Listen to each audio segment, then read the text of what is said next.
I read that complaint top to bottom when they put it out.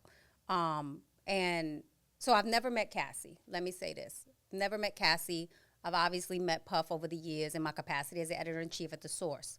But when I got that complaint and I read it, I believed it. I believed every word. Number one, the first thing I'm going to say is that she's repped by my former attorney, the attorney that represented me in the case against The Source.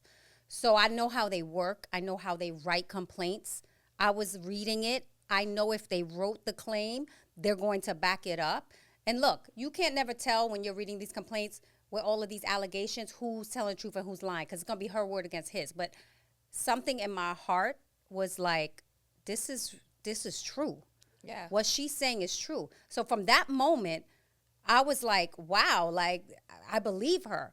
But the amount of conversations that I had with people, particularly men in the game, that did not believe her, that were saying it was a money grab, that were talking about, the one of the worst things I can hear is when a man says, well, why she stay there?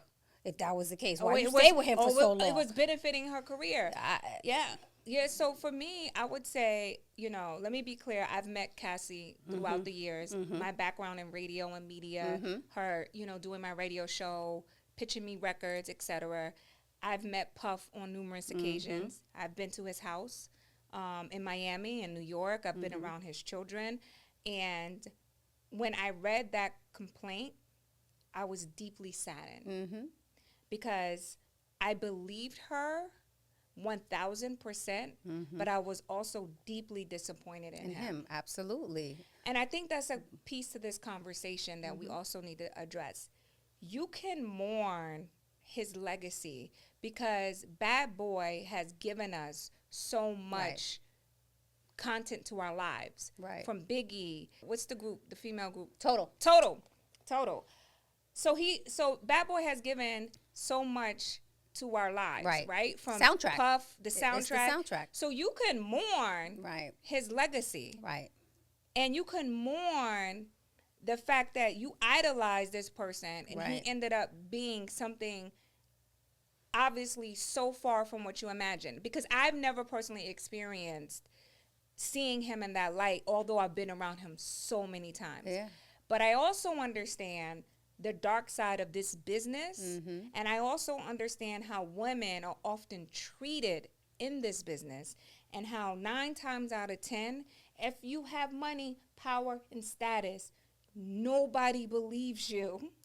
And no matter how much you complain or you say these are happening to me, folks will still not believe you because of how powerful this person is. Ain't that some shit though? I created this disease. It's called celebrititis. And I believe that a lot of people have celebrititis. And it is the, like this constant adoration of celebrities where you love the music or the whatever it is that they do.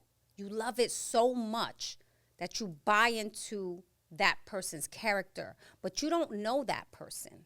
You know what I'm saying? And that's been something that I've watched over the years. Like I've watched people idolize certain celebrities with no context to who that person is and who their character is. Now, if we talk about Puff, right, about Diddy, yes, I've dealt with him in my capacity as editor, put him on the cover, wrote stories, did interviews, had my editors do interviews. I didn't know him. But what I'm seeing across his 30-year career. You know what I did this weekend? What was that? And then I'm guilty of just being consumed by the media. I read Dancing with the Devil by Mark Curry in one weekend. I never wanted to read this book before just because I kind of knew what it was, right? Okay, he was an artist on Bad Boy. He was someone, who was signed and expected his projects to come out and it never came out, and then he released a book. That's all I knew really about his story. I didn't know too much about it. But in consuming everything that was out in the space over the weekend and just being, and I jump in the story. And that's the difference between me and a lot of y'all. I jump in the story and I'm going to do the research and I'm going to do my homework and I'm not going to believe one article because it was printed. I'm going to read everything. I'm going to listen to everything. But let's also just paraphrase that with the fact that you have, I just want to be clear for those who are just tuning in and don't know your background, you have a deep level of credibility when it comes to journalism.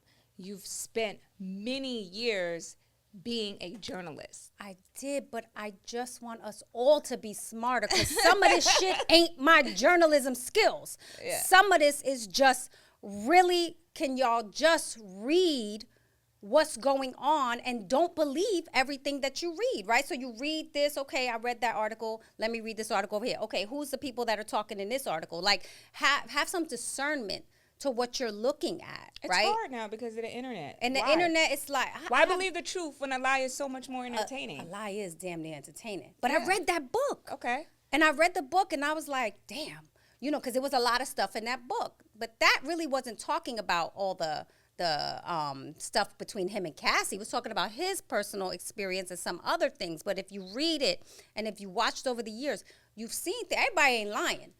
You know, they say where there's smoke, there's a little bit of fire. Yeah. And okay, we heard it once, you hear the things before, you hear it again, and then you keep hearing it. At some point, you got to be like, Because, you know, a lot of people feel like, oh, well, he's a celebrity. They're trying to bring him down. They want his money. It was a money grab was what I heard. So much. Many people say about her. And then when the video came out and you looked at the complaint and the lawsuit, it mirrored each other, right? And now you have to eat your words because all this time she was telling the truth. And Puff knew that that video existed. And so instead of looking in the mirror and really owning and taking accountability for his actions, for months he lied about it. He straight up lied, put it out, and like, denied it. And because that which is crazy, because you know it's crazy, but it also makes the apology look crazier. But I was going to say to you, the reason why it's so disappointing for me, who grew up as a fan and who has been around him, is because you didn't look in the mirror and self-reflect and say, maybe it is time for me to stop. Right. Maybe it is time for me to stop abusing my power to hurt people and to hurt women in such this way. But his motto is can't stop, won't stop. So it's get it, but he wasn't going to stop. What's going to happen, and you cannot escape the universal law of karma. Mm-hmm. You cannot escape yourself. No matter how hard you try and how many years you have gotten away with this, right? Eventually, one day, it's going to come back. It could be you or your lineage, your kids. The seed you sow today will always manifest itself in some type of way. And so that's why I say it's important to understand you can be disappointed in him and his legacy and hold him accountable for what he did. What he did was disgusting. And the apology for me was just the fact that you got caught. Because you had all this time. You knew this lady was telling the truth. You knew she was telling the truth. You could have got to this a long time ago. But you were still in your own Puff world. I'm Puff. Look at me. I could still... You thought that you still had this power over this girl. Right. You still was using your power, thinking that she was going to back down or she wasn't going to go further in the lawsuit. You thought, if you look at that BET video of him getting that award. Yeah, that was and he was like, online. Yeah, even Cassie holding me down in my darkest times. Right. You could see his disposition change. And that to me was still bat signaling. Like, I still got control over you. You know what? But here's what I find interesting, right? Because I see a lot of videos that come out now where everyone is, Inspector Gadget, a detective, right? Like, they got the Cassie at the awards on a red carpet with a circle around her arm. Look at the bruise, right? People are picking all these old videos apart now to kind of like really show that this was something that we should have seen. And there was the other girl that's coming up. I forgot her name, Gina something. Yeah. She had accused him of that as well. She had a whole interview I saw. But it took the video for us to do that. Why don't we ever just believe women